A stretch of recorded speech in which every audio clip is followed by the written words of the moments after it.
Every time I started seeing a payment come in, I would go close my eyes and I would say, God, thank you so much for bringing this into my life. Though it also requires action.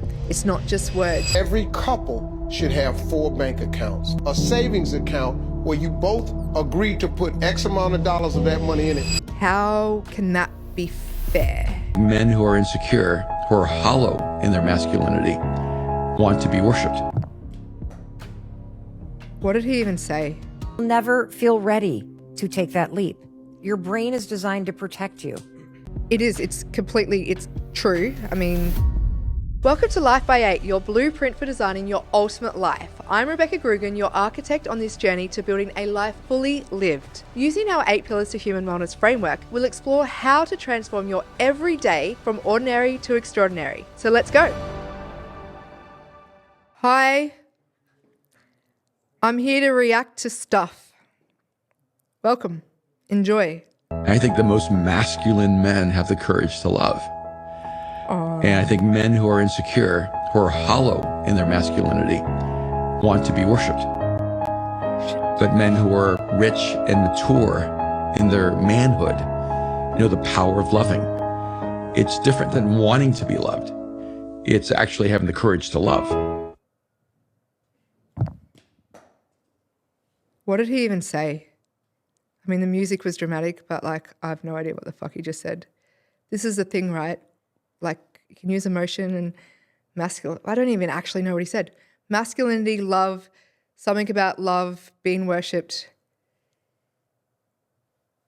That's all I got. Sorry for throwing my phone. Righto, let's do the next one. Waste your time. I like her colour she's wearing. Making the right decision. Make the decision right. Randomly choose. Now, you can randomly choose if you want an Almond Joy or a Snickers. Nobody's gonna care, right? It's the exact same thing about getting married or not, taking the job or not. You can only live one life. If there was some magical way that I could live a life as somebody who's had 3 kids and somebody who hasn't had kids, maybe I can make a comparison, but you don't have that available to you. So I say to my students, should you go to Harvard or should you go to Yale? So they made a decision to go to Harvard. So let's say it's terrible. Oh, I wish I had gone to Yale. There's no way of knowing that Yale wouldn't have been worse, better, the same. And that's why regret is so mindless, because the choice you didn't take, you're presuming, would have been better. Well, I love her, and I actually want to know who that is. Dr. Ellen Langer, mother of mindfulness. Well, everything she said is on point. That's the thing, right? Is that by not making a decision is making a decision. So everything that you're like, I don't know, or you don't make a decision on is making a decision to not make the decision. And that's as simple as it is. It's like it's either that or it's that. And once it's that, then it's the next decision that's in front of you. You can't go backwards. You can't be like, oh, what if? Just make a decision and move on. Life doesn't actually mean that much. It's pretty meaningless. A lot of the decisions that we think we make and we make are super dramatic about. But love her. She's a very cool lady who wears very cool colours, like me. You will never feel ready to do things that scare you. You will never feel ready to take that leap. Your brain is designed to protect you, and change requires risk. And so you are protecting yourself by saying maybe tomorrow. If you want to change your life, you must make a decision to change your life. You will never... Mel Robbins is basically a goddess and pretty much on point most of the time. It's true. I mean, Jay Shetty has gotten very good at doing this meaningful nod, even through the controversy that he's going through himself. But Mel, what she said, it's completely true. You have to make a conscious decision to change. And that's where the A4 process that I take people through, it's how you get to a conscious decision. Because if you're going from it comes to your awareness and wanting to take action, that's not going through to make it conscious. And that's where full transformation, that's what you need for an embodied decision. So on point. Most people, when they get their paycheck, I was this person for years. I get my paycheck, be like, it's still not enough. It's not enough. And I'm literally, from the moment I see my paycheck, bringing in negative energy towards money. And I'm like, it's still not enough. It's not as much as I want. I don't know if I can pay my bills with this. This is crap. And then what do? I share it with anybody? I don't give anybody any money, and I hoard it.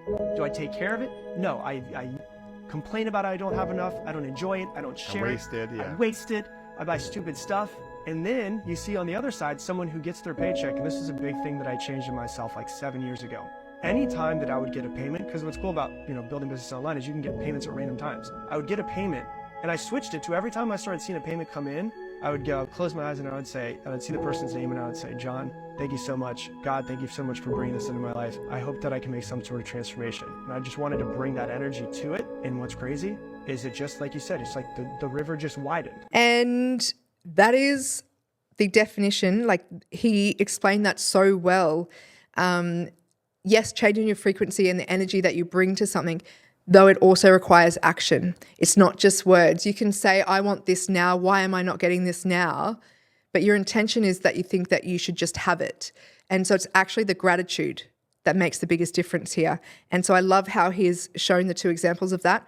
And I can feel that and know that difference myself with just changing the words, but also the energy that you're bringing to it and the belief and the knowingness and the trust for yourself. So very cool. Every couple should have 4 bank accounts. You have the one bank account where both of you put your check in, and that's your joint account. It pays bills, light, car notes, everything that's a necessity to live. The second account, a savings account, where you both agree to put X amount of dollars of that money in it, and it takes 2 signatures to move it. The third and fourth account, she should have her own bank account, and you should have your own bank account. She can do whatever she want to do. She ain't got to check with you and ask, and you can do whatever you want to do, and you ain't got to check with her and ask. And that way, guess what? The bills are paid, you have a roof over your head and a car to drive. You all are trying to save a little bit of money, and you got to have your own life. I understand his sentiment, but while we still have the pay divide between the males and females in this world, how can that be fair? So I understand what he's meaning and I can conceptualize that. But the thing is that if you're going to have 4 bank accounts and you agree to put the same amount into the savings account each, it's like if you're the male and you earn double than her, then how does that work? Because you're going to end up with all this surplus and she's not. And she's likely to be the one who has the babies at home and blah, blah, blah, blah, blah. It's the same problem we have now. So understand his sentiment, and I love him as a human, though I think that that's not taking into consideration the actual reality of the financial situation when we speak about the gender pay gap. No. So sometimes your scrolling can be valuable because you'll come across insights like this and you'll start to be able to place yourself in your own opinions and your judgments to things. Though be curious rather than judgmental.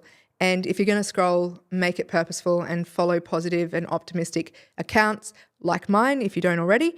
But yeah, having things like this in your life allows you to have, you're exposed to that energy, which means that your energy is likely to change too. So if you've got nowhere else to start there. Who are you following? And are they bringing positivity into your life? Thanks for being here. I'll see you next time when I react to randomness. Thank you for joining me living life by 8. If this episode hit home, brought value to you in any way, I would love your support with a 5-star review on Apple Podcasts and Spotify. And don't forget to subscribe on your favorite platform too. And don't let your journey end here. Connect with me and my community at Rebecca Grugan on all social platforms. I look forward to going deeper with you on your journey.